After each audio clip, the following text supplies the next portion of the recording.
In today's video, I'm going to teach you how to set up Slack channels step by step. So let's dive right in and get you started on creating your own space for team collaboration. First, you'll want to open your Slack workspace. On the left side of your workspace screen, you'll see a list of existing channels along with various options. Look for the icon with 3 dots next to the channel's heading.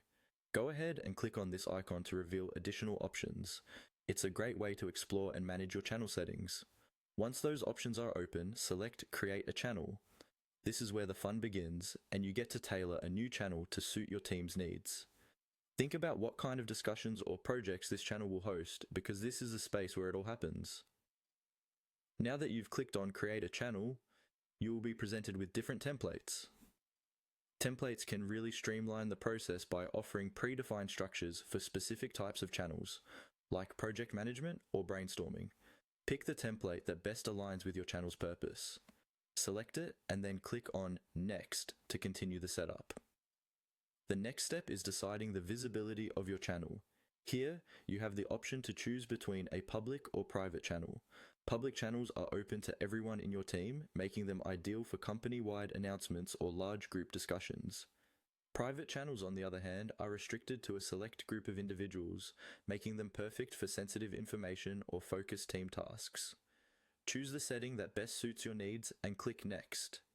At this point, it's time to name your channel. Try to come up with a name that is clear and concise, reflecting the purpose or topic of the discussions to be held there.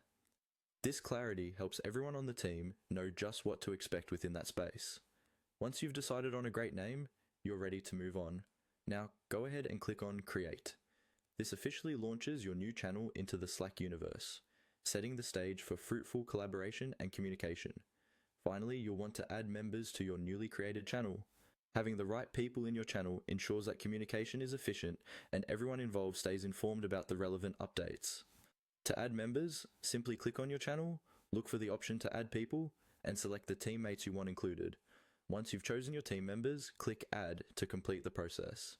And there you have it, a newly created Slack channel, up and running. Feel free to explore the various features Slack offers within channels to enhance your team's collaboration even further. Thanks for following along, and happy Slacking!